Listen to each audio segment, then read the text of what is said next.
Adiachi, yes, you cremu a hapa. Chimani, Mamifia, and feel so quickly na fe. The preamble and ra is in share when to make Kobe. Ade. From the time but Ben microphone, ma'am. From the time I hear about to Nsem Panel raise na ye my papa na nchechemu ntino isi ni dwumadina odino ya nkokansa Adom FM tiende that so na yenyo ambacho nchechemu na no man ana ono ya sama obetinka okay position baba me nti okay but for now the war boycott isi ni bibia na yenyo okay mate sampine say enra de mutumi ko pie mu ho yep na dia na course na isi se de nchechemu be no de bai yeah enye nchechemu na yenkomodie on say I pack mamni kan cheti for na no was paye na omboma ya nyamede na ache yeah na ebu no mdu buye ya omutie yen tie beda o mase minia I pack shishe ya electoral commission or the political parties registered Ghana ewo tie kokoto to adwene ne akodi nkita ho afye said edwuma no ebekoso electoral commission edwuma koyi ma all the political parties koyi ma Ghana so nti omuhia nra na omuhwe as a postmortem the last elections nti okre kwan omufa so won edwuma mpo de na ye me feye me de nhihye ya omuye ya omutimi ma tika etwa ma onse momfanya election no omutimi save about 90 million ema oman no the muno ena omudi betu dwa se enka ye omuhihye bi se enka ba no kra no ye nhya se no nso na enwire no miensa senti ni se one person enka awia no sisu krem no ye tim kan aba no ase to da bia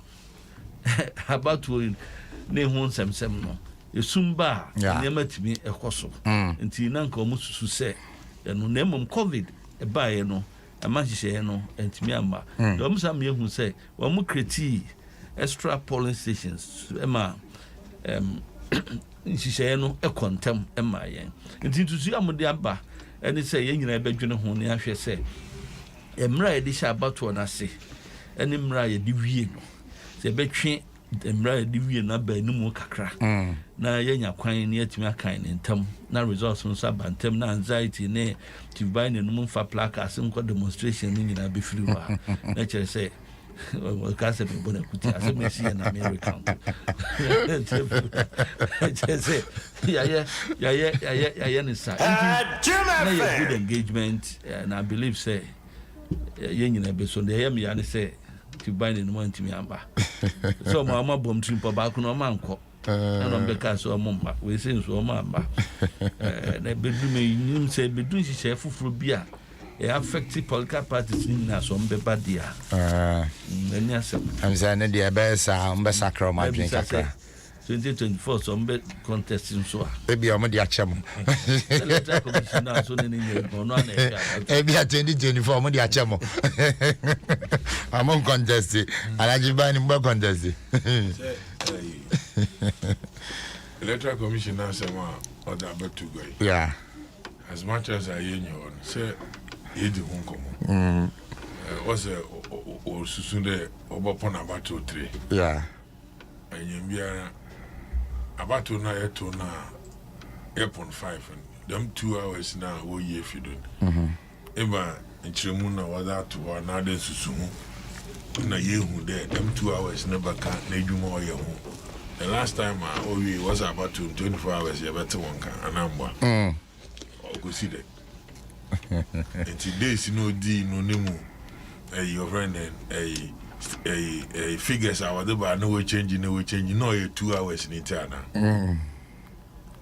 Ghana fu nyina wo hwe Mati ebusia yantoaso 33 minutes after 9 compute Ghana asemembo de ronin choso matiti omunio masopa we a aid discount no mo dey ma na discount we ended the 23rd of May about your computer Ghana then na open computer open laptop open phone just electrical appliance ben na open computer Ghana wo di America ko ho a mo discount na sunye pa nti take advantage na bomodin na afei ekoto onioma computer Ghana wo to no na wo win vouchers Ketsi Pamona restaurant ubeko ho akwa didi free woni wabusuafo and fantastic prices ahodoa ka ho shana so say raffle draw no on the 25th of May 2021 for Compu Ghana our number me to jaiso 030 7070701 and I call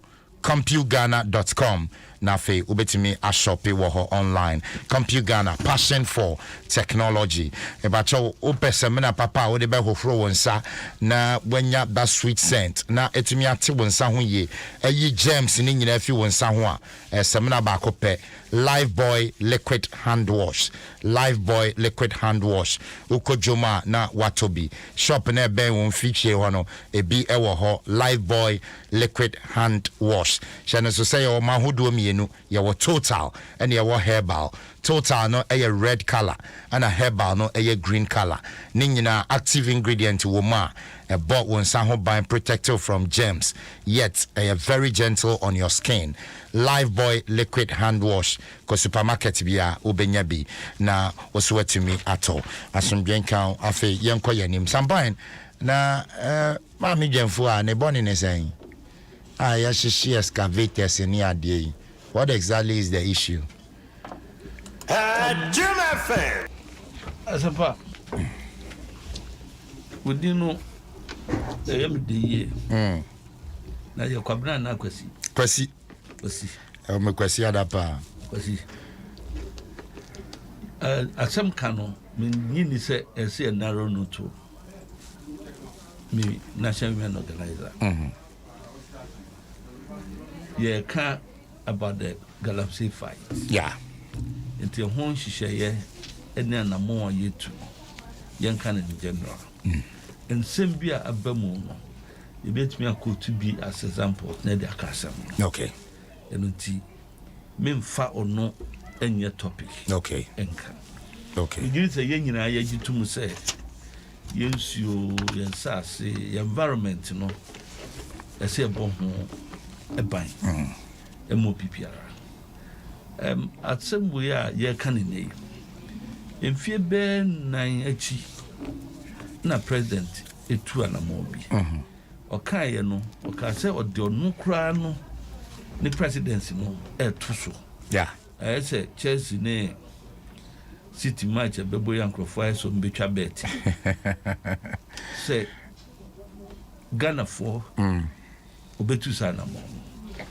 bibi ase no ebi kra fa ho to aba editia o mampanin especially local central region parts of western region seats bibria bo ba bi atika ko omo ye ho adwuma no MPP ahwere yen na ye seats dada ahwere yen de na e ben pass e betumi agye no yentimi anwe emamu ye tentimpo enti e kira wo se ebinum so eye wo madwene se asem no wo mu nsom asem ya ba ye ebi supporto uko ba bi a ebi nso kasetia se adenti ba we nyina no eye asem a ese ehwe akwazi the presence of military no military high command sanction the issue say omoshi excavators ne nasefo abeye asem a ebi gina ha obi si anhyi ebi si adan ne yehye enchiremu nso bi abase ubekọ ba bi no na control panel no ye tutu afri so the moment abetutu afri so no na je say nipa nsan de besi so a ade no be san de ayadwuma nti wo mo nso no adwunumu ni say ye say no free ho a ebe boa de na wo say ye nyina ye te ase hu ni say say no ye de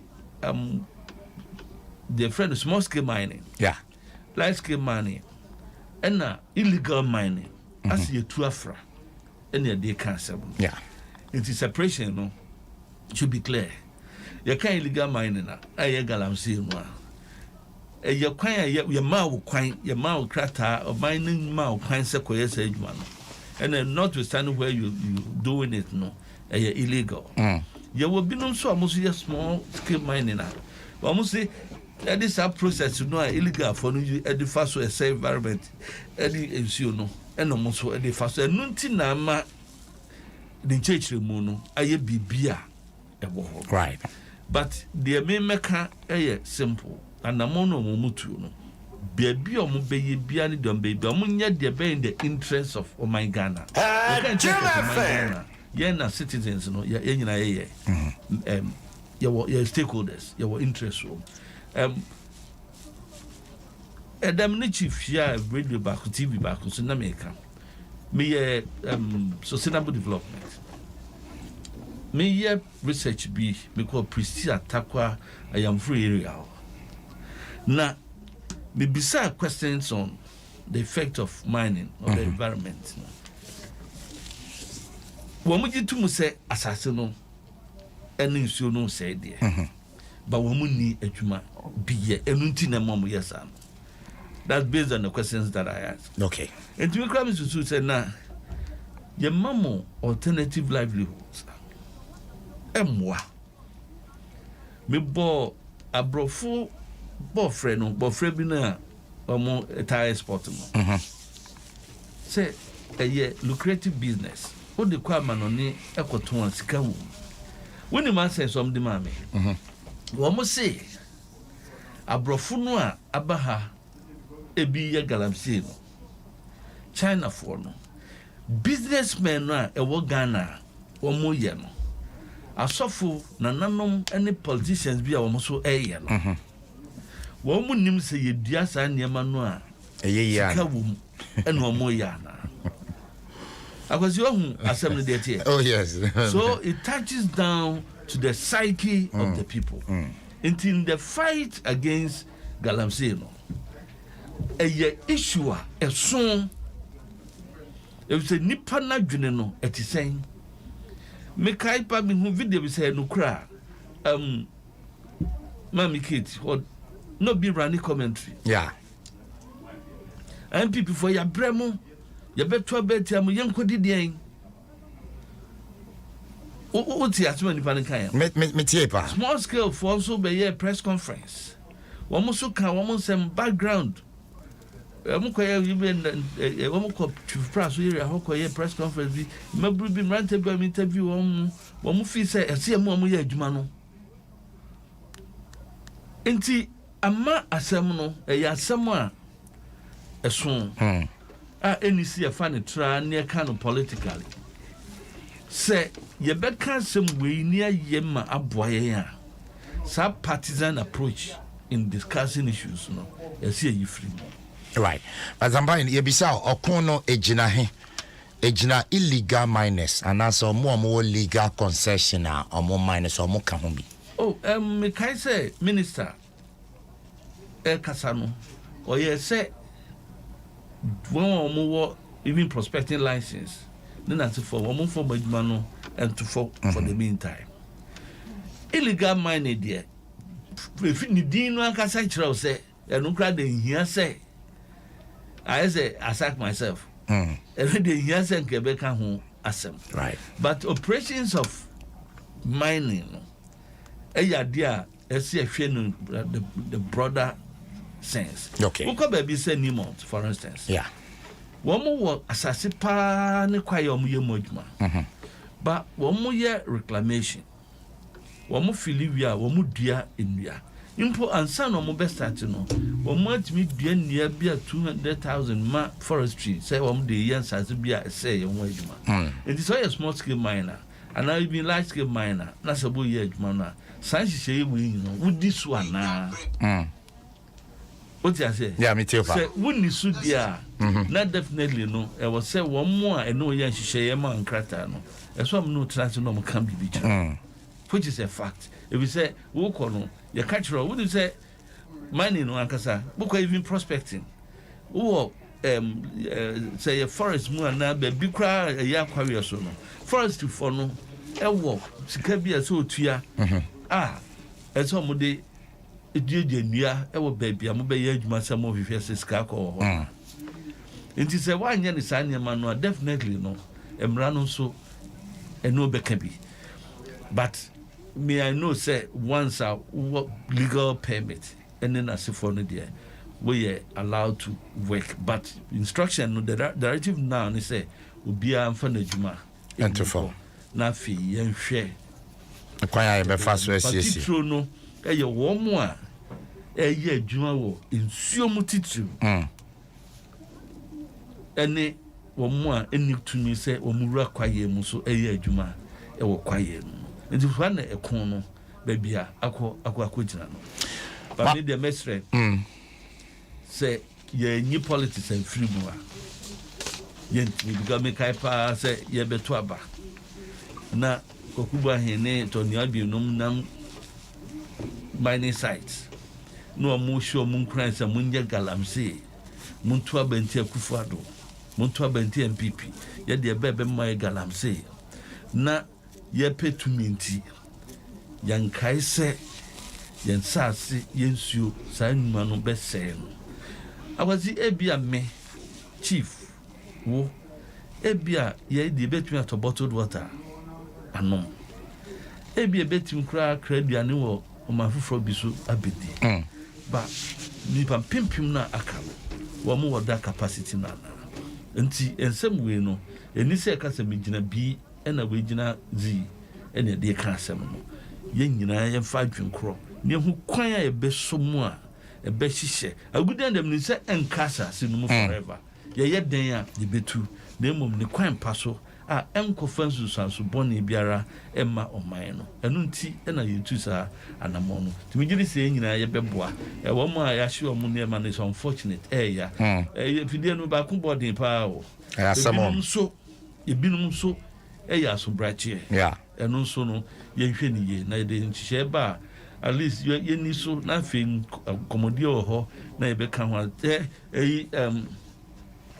sigako ye ka se fu adwuma to ho ne sabisika no influence asase no mungo ye se fa to ho ne nka se munbia influence asase no mu and this e bia ba yire bia sija so a o ka se wuje wantu ya obeba ne ba se wuje no enti mumma ye nyina no ye mmoa Mpensenpensenmu me da say abusua ye mmoa 14 minutes to the top of the hour chief mining remember order asepa me too asem no nyinde asanyo de galamsey na sisi ya MPP National Women Organizer so ne ho abem yo asem pa ehunde asem po ho oyiti ntimechia wo na wetefu na mabo abado so na ebo adwuma wo we gwa na etinim am using the umpenfo anyu adwuma na wodi wonyim na wodi wechi wonyina won support kam ti babo ho so abado am fe Africa si na min che Ghana fa wa jibira wote we free nyina enkanka anisifu a wo ma wa jibira de wote wiade ni musam na wa bonkrofo amane na we hu mesima ndama oroko send papam anane bonim galamsey sensemi emi position oba no man pay ordinary second approach be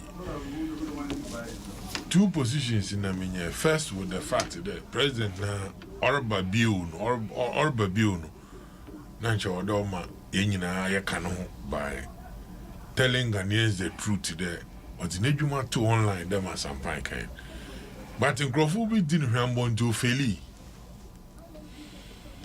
nemu ado sinenyu rendo oboko nti yembon ma anyen mpo bobo usendo hu de wangasa ajiun fom do atum obi aso jitum na dem asampan kan yisunu ho ye na onye bakofo na no kire se woto tap mu o area ha onfa ho na wa wo CPP another UP ana NDC ana GCPP obia o area mnya onye nso no so when we are discussing issues what the man ode oman no baka ko gina pempendo be yemfa so ama he nyina. Leadership now approach it should not be transactional but transformational. Okay. I like the case study the other day with ne you don't know many way free do okay, and it was good. Yeah, the year discussion, and I have had this AE because I have also studied much in strategic management until I know that in every situation, Yeah.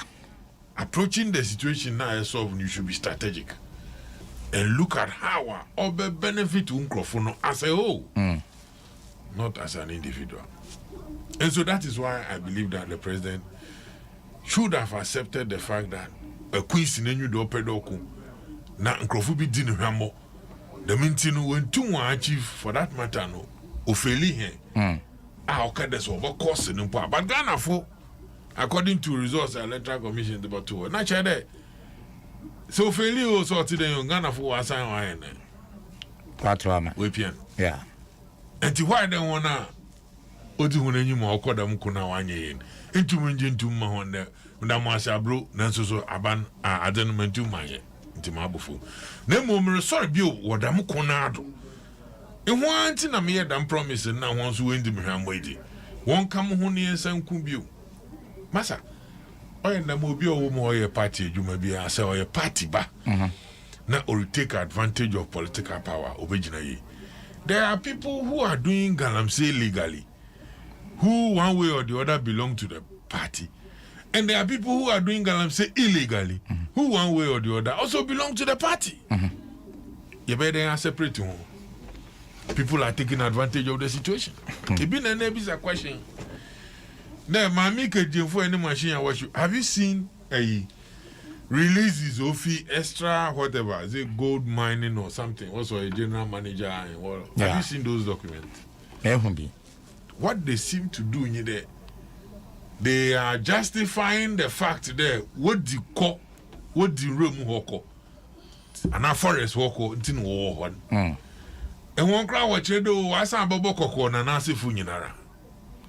That's why some of us two now make and don't accept any failure. And the second thing we also said near there. So when I accept failure, not so Coco Damukona. Yen strengthen institutions now one na sebi. Onam there with the excavator. What I lie soup. Now one no home quine. The minty abandon shadow who they ye moving fi baby in family baby. Because I heard no be that she could come no the con. Into yen show if we be a bokako hubiano. And him we moving yen you abandon yadri. You come my Facebook page, you find it. And then I say, I wrote and I brought ideas what I think there other ban utum oil. Say operation halt here or we all want the illegal mining to stop. Ghana you be also on period of margin be jail. No that checking identity ye. Ye pedo J. It you know military fusu 100 meters. It's every year no say whose concession no or illegal na area juma within the radius of them 100 meters. Now what they should do in there, they must stop you for now. Move your machines and your equipment and everything to a certain location. If government feel there he can't trust his appointees until they can't handle it well, let's leave it for the military. People have raised the issue of control board. Do you know the engineers in the military? You don't know what you're talking about. Charlie, why a bomb no where you my bomb? What is control board? Those engineers, they will find a way. Now, nobody be na issue. Do you know, are we abandoning them? You be abandon one. Now say yes, you are. It's the engine in the action. Now who the machines know how you tune. We need to take them out of sight. Don't we? We must do that. How are we going to do that? If they are knowledge in the control board in Yimiti, a low bedroom to cover machine into remover. Yeah, sure, no, see what, how are we going to take it? I support the minister 100%. Young man, what you can say, Shaunsa, make the move and make your name, like my brother Henry Kote. Also, support Ubuada. At American.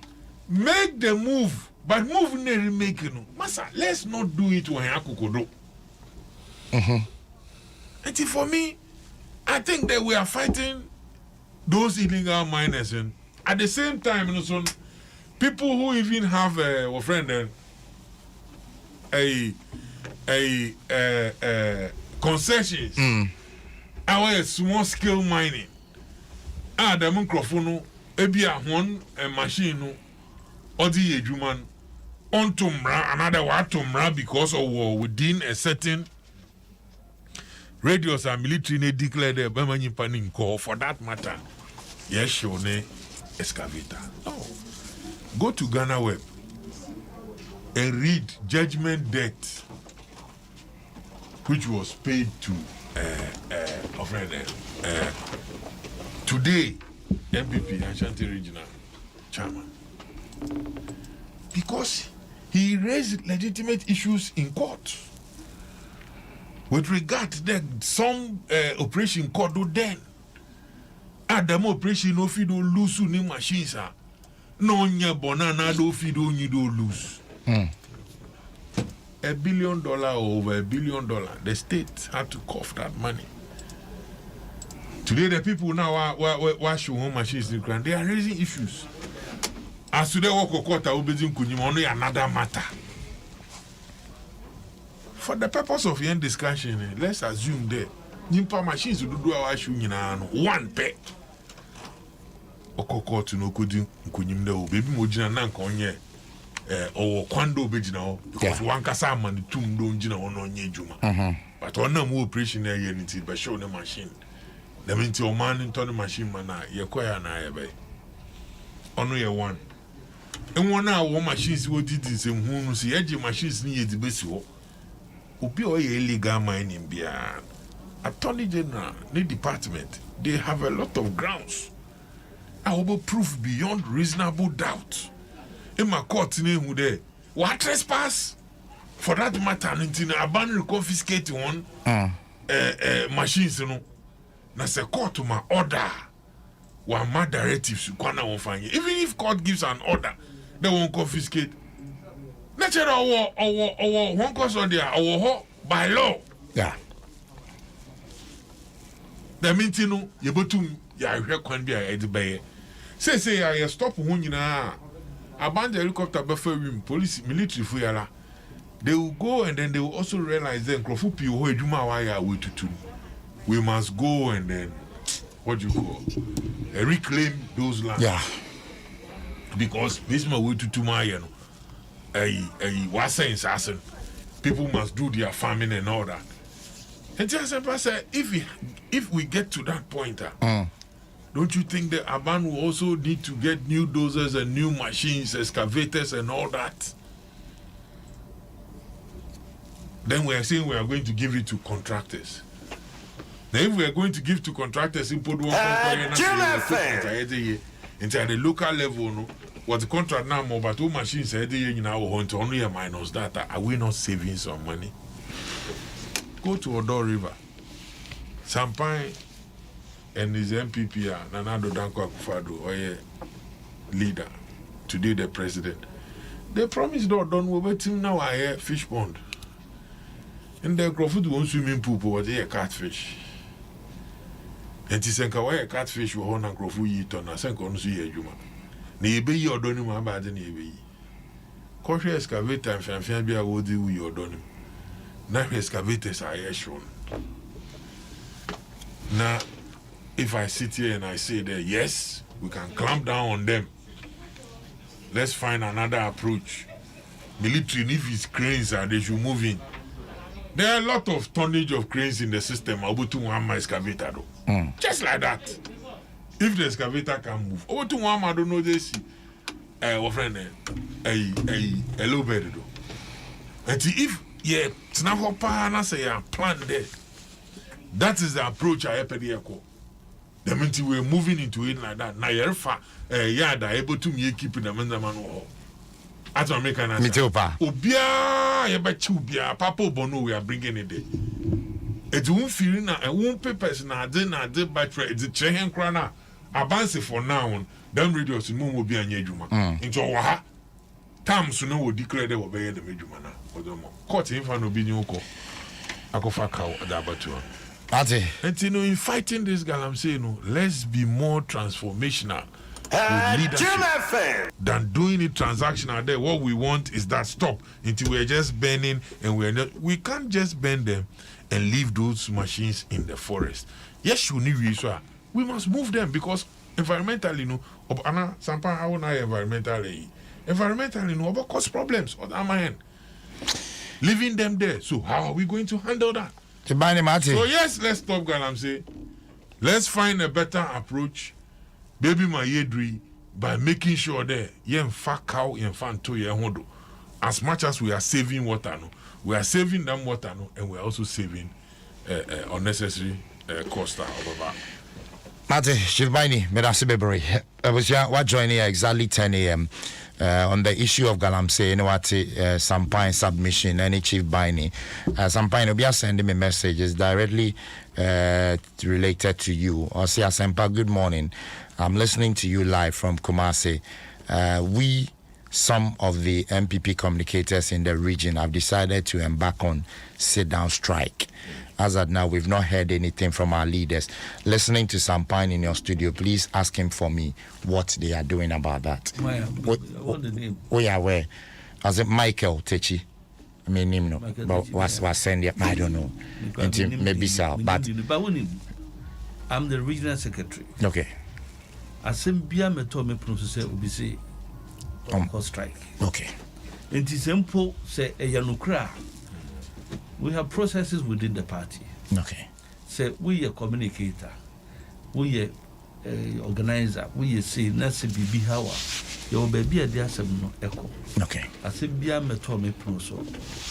As I speak. Okay. And I mean because Nura chi nanu nyina no obia e deploy no bia no was on radio on TV in that central region em one say obi e cancer. Okay, but I'm going to investigate. They say me after this show no we are na me come back to myself. Okay, I'm also going to investigate because been T and anopa me friend communication director Ebisa. I said there's nothing like that. He's spoken with other communicators. There's nothing like that. Okay. I'm surprised that people are peddling this. I don't know, say also culture of silence agenda. And Michael Techi, that's the response from Sampine indeed. Or question maybe somehow. The Basia tape we na fe ye kamwasem. DCOP or Pariado, the narration of the Mai after. According to him, a mebunu be a bani office, a be unifi or hankofeno, yentie. On the 11th of this month, and you may not be parking in my office. Jim FM. About 5 my Pakana, if I answer you, I'm an officer. Cousin in was nominated secretary and a party near Mano. You know, one man is adding 1 by 2 or your office, and you phone, Jim FM. After that, they just started to shoot the other. Almost get my family rank. 5 p.m. no. And I'm ranting any borrow of no me do be saying. And so any panson. I'm so free here so my family rank. National almost the business meeting. Almost my family rank and rank no. Men what's not.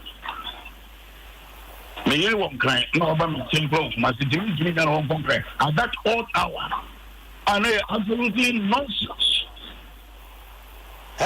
Jim FM. Na wono we fi so ye adwuma no ye be fra won kran je se memma nso ba ho ansa na wa ban kran. With the minimum. I almost have the national security coordinator. No, I may be the amount on a small. Confirmation no club. Hello? Again, I'm doing call. Jim FM. No come. Normally, uncle. A woman, sir. Hey, 90 one ferry adia kakrampo. Omo na omo ba no me small boys and azo me mpani for omo free omo nim kwakwa enso pareado. Oh, omo kura no omo na me no omo na nam. Womo me ba first me no womo you free. Womo eba me tian no me ade but womo start say you put a baby forward na me.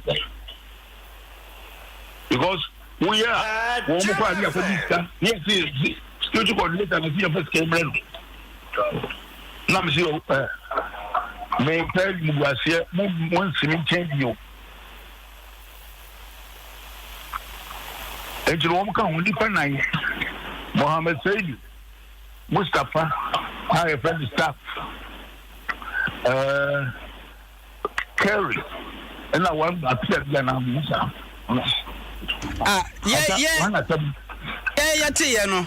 Yati, and I said data force for the bar office. One more data force. Now, me the meaning is that Yaman data force, you know. One more data force. I would yes, I'm from Musa, only one that doesn't know me a data force for. Yes, you told me a data force for. And I say, I could run national security. Sir, no more about office a day, Uncle Fabigus, as I say, Chinchina and Farmer and Crane. Sanity. Now, and you be an penny for to class at Kwaku, or Brasunti, Crono before from Rana sitting Tintinity, Kumazia or de, and Tunko, and I fed it was a cherry and you boom, young one day naturally. Have you? Because I'm ready to see and woman will be unfriendly. No, mammy, written at the call now. His Excellency. No, something or didn't buy the neighbor to be probably. A year or my Obama penny. Yes. Also, why not this only Panama? Lincoln, not the commander in chief of Ghana Armed Forces in Oman Penny, what no one can say, no say, or Yamfa only will be anti Konakoya Wajuma. And why not fair chain was many passing Ram Farmer and Crane? I almost acting national security coordinator. And I'm sure for narration of DCOP Opare Ado, Ashanti Regional Security Coordinator, and you're in Kano. Some point issues Nankasa at the saying, we are in narration. At the end, is it true, say, you appoint you before for us on Cosina 9 and Sebi or the Aswad Ding semi fee office? Yeah, as a Mathieu, the national coordinator, retired major. One also the narrative. Abba, I can't embrace your terminate Euro Parado contract. And also free office. Any in Shishaya, I want one. See a terminate contractor. One million in our Maya. Assign so I can. Emre do maka say on vacancy officer on call one penny and a man almost small national security operatives so I'm measure sasa me dear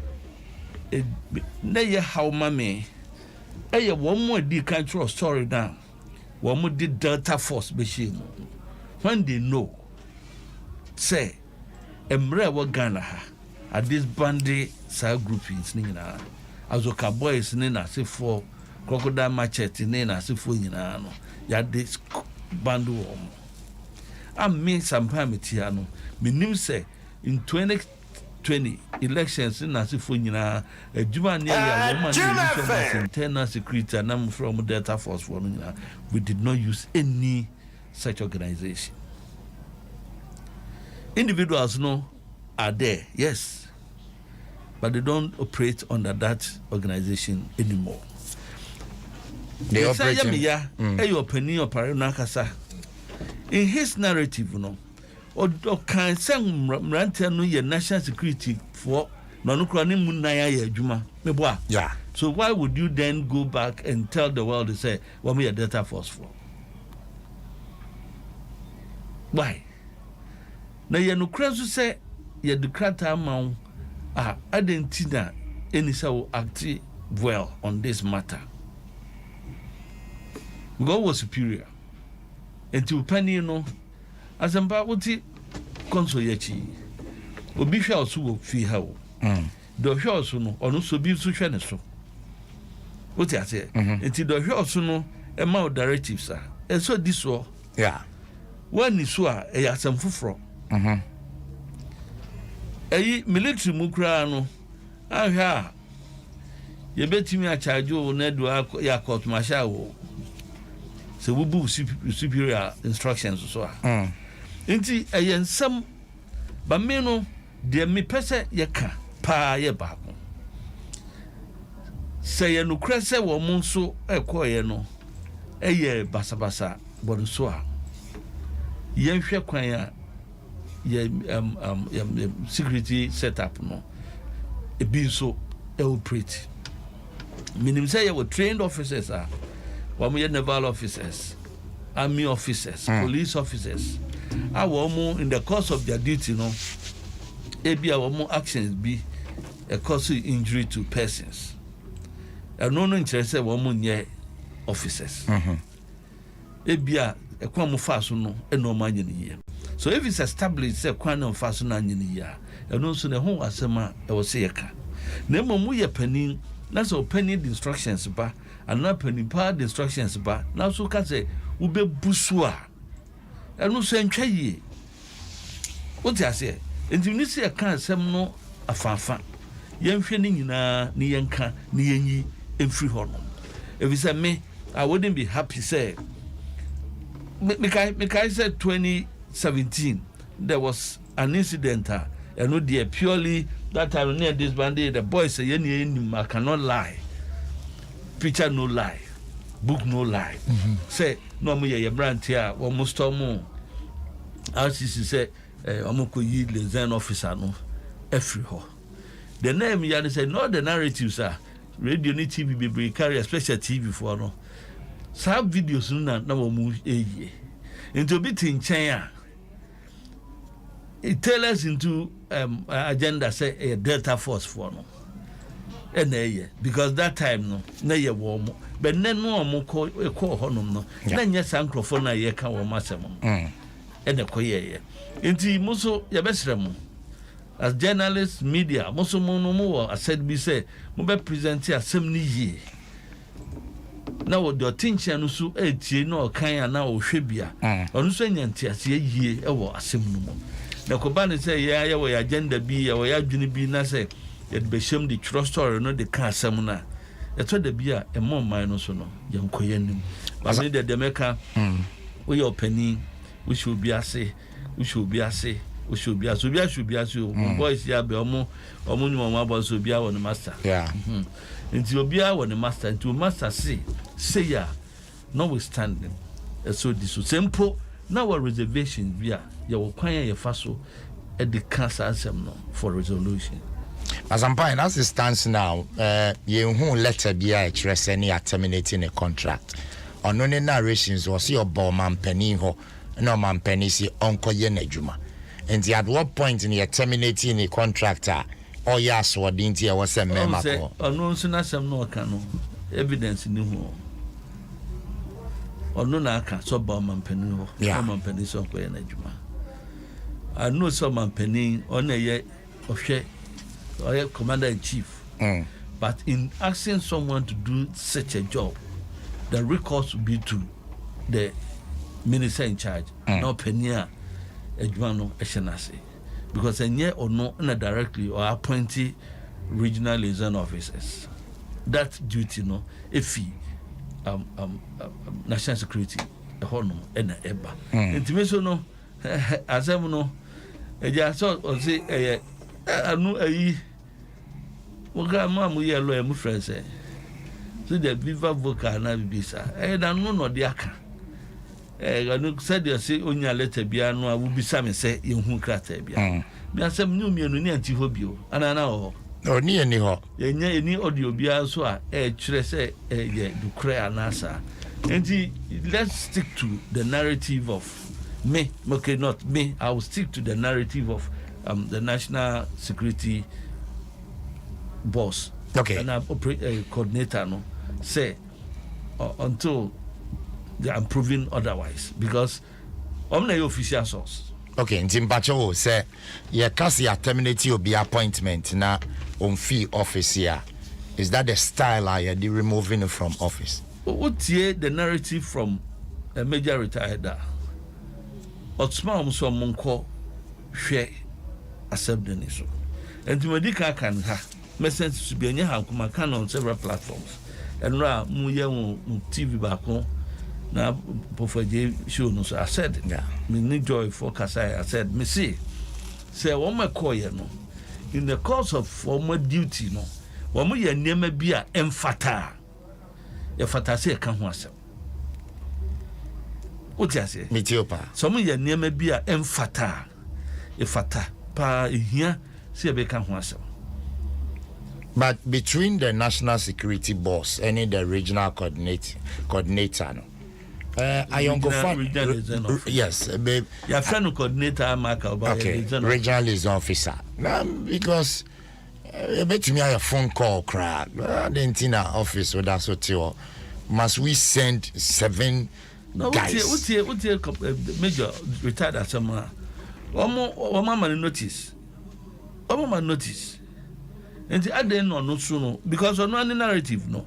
Europe around the narrative now. Or not accepted the fact that the contract is terminated. And no case about president when a president don't go in Ejuma.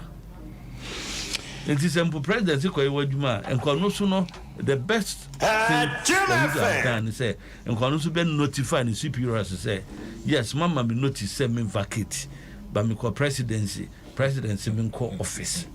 So president the supreme president ama order president bet me a catch security boss say and no thing that make us say president ntimi kan kire ne so nkwa enadwuma without recourse to the security boss. Okay. Sampai mate me da say Chibaini bremu ame. Dinsem no onto no bo no kan bo bremu no de ntofo de hiem emwa. It is sad. Ayaro. Then you be out we free and pay other no. Other who sent you there enka. Ada otu sina na enyim no man na ejija onye bambo. The national security free and when wotum one nam baby my police e dey juma kra no so about so national security na we wan show send there. And one day apart from there ye dey mrana she police ni sem there onche bi on to na no hwem. And one so I won bambo for kra na war hwe juma obi are. Enti national security nye baby ai Adom Nsem today order but since I'm so reho nye there we see a central region we see Ashanti region Ashanti region ni history nye there vigilantes akwaku remove liaison officer. This is not the first time. Yeah. We recall the first year wokwa woku move more ya asem kese me kan okroma. Interview here boy I take papa so kasa no so a data force funa bi wa no nyo na wo Ashanti region na wo na nyo no okay. Yeah. Na bisa question bi there na say opede wo yi liaison officer fee regional must they dispatch troops from here to go and remove him say mo wo to banche wa abema na. That was a good question. Do you know that radio message of Finkan Oko the president of in Krahano Roko Ashanti region? And the national security will send the message by radio. What to call region liaison officer will print them information or that come regional minister. Will send the liaison officer and the boss or region only. Oye Jumano regional minister. In spite of their report to national security. Until I said obey Bibia Keke. Because Oye Juma from the regional coordinating council. I am still not able to understand the reasons why that them approach you, no approach I was able to regional liaison officer. 1, 2. Is unheard of. The national security coordinator, national coordinator of the national security. Obama directives there. liaison officer our region come to Accra. Now they vacate your post. Go see me see by the next day. Makache president Temeto. It gives you an indication that there is a challenge. There is a security challenge within the national security. And I listened to the national security coordinator on the in the US. Also, the guy has some criminal activities. Oh, Asempa. Me too. The same thing away and the Minukas will be in now say. Oh, Bonnie to pay. I was always spoken. Yes, share commission of inquiry. National security also no police need him no borrow gun. Recommendations or bar or damn inquiry nimuna but that shall pass it. Now, Major a DCOP of Arino. Onu na wako no do. O katra hende. Boys in one bed no baba fan. No so unko no handcuff and now anka them. Oh yeah. Per the narration of me. Yeah, he said this. I listened to the interview. Yeah. But the center cannot hold. And it is so sad. And some of Papa Kenya issue, it must be investigated. I have listened to the coordinator himself. Also, the police funa wabe, you know, wa handcuff boys, no dispatch. Yeah. From Accra to Kumasi, and so the police there arrested them. Then I asked myself that national security and police don't they work hand in hand? Eba crime in the Wakodo by that time. Now, Papa no what the year man known to know do Fihonina no correspondence be Kodo. National security boss Nankasa. Just that. And to walk when watching boys no kada wo handcuff on or the ones who call police station. Eba Kasa no Wakodo from national through the headquarters of police to the region. Oh, man, what is happening? Samambu na why they watch security so you know they watch it. Because Obandampe na chede bibia to apansam. And I hear yet he grano, say, Asempa, yeah, him for the do real quackoshe. A union coupon fiwa. A banner no but to tune them a ye. Maybe so an upon the bibia assume you ho. The two my son now about bay where you man. It is clear there that what the one war your friend groupings were on. Sometimes were friend what this band intino. Are they still there? Are they working in the name of national security? Recently, what happened in Chebi? Do you recall? They arrested some boys. Yeah. Citizens went there, arrested them, handed them over to police. They said they were coming from where? The national security. The briefing from government also, as much as a binum, they can say there was somebody who has contract and was connected and this and that. There is a connection. Who are we deceiving? One and that. They blows to blows. Liaison officer almost imagine power from president. Today, my son, so I ne papa. That's a liaison officer of fraud if you want to work. Who bondog na catch and agile power of president? It can't happen under Wevlulati. It won't happen. It shouldn't happen under this current major too. It shouldn't. That means they are giving us indication there. The power base, is becoming weak. Because you, as if your general manager should call you that tomorrow don't appear on this station, one time, you dare not step here, put there, by appear. I mean, what are you coming to do? That means, usurp powers. If I can speak to this authority, that means there is a huge challenge. That should be our concern. It's not about what bro being offered he could see.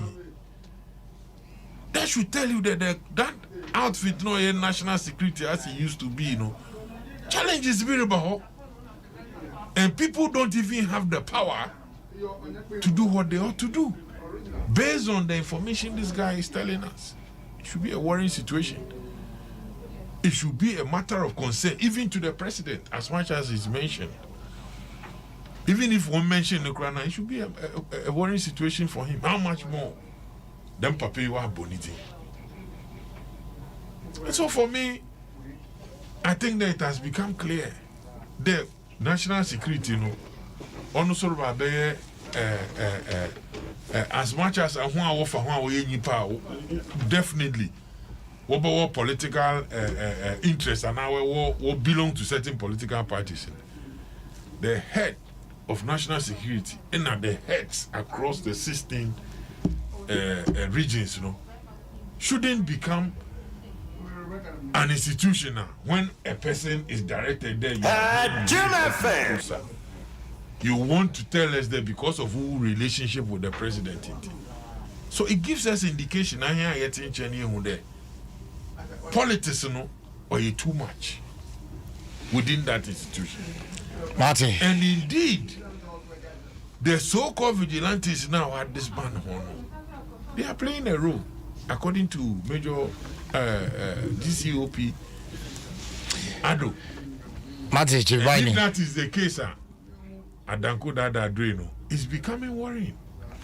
Chibani Medase, we say good morning, Asempa. Honestly, the kind of machoism on both sides did not help. The National Security Coordinator should have exercised a lot of restraint, knowing very well the backlash it will create. And also the liaison officer should have been a bit decorous and template. If you listen to him, he said he won't go to Accra today or tomorrow. Also, if the National Security Coordinator has evidence that the liaison officer that he has immersed himself in criminal activity, is that the way we should go? Sampine, 30 seconds. Yes, sorry, so. Yeah, one. Azempa. Mitiopa. Say, what is studio ha? Yasi memma ha. Na uba. Na mukaze security mefa. Na fa telephone. Na ufre prosi. Senkro for attack wa. Wambo meba befa wine. Wambo befa wama usi wama attack no. So it's a fact. Say, on no akasa euro parado no akasa or frey or kasa no or see of my process so change process for befa wo. Yeah. Matino na there no yani say e da mu call the action call police station no wo maja wo. So why would somebody then say adena process for e befa wo? Because you reported say you were under attack by people. When they get to the police station, the whole number establish your identity. No one who say, "But we national security for no mu say." So that is it. Two, me, I still don't believe the story. Or say President Freno can be betrayed or President or country. I still don't believe that story because yes, sir, any security architecture or pretty the setup. In Tiabasre, so we are penny near Duco baby, that's a superior instruction bar. Then you create partial instruction bar, notwithstanding whatever you need to accede to that instruction.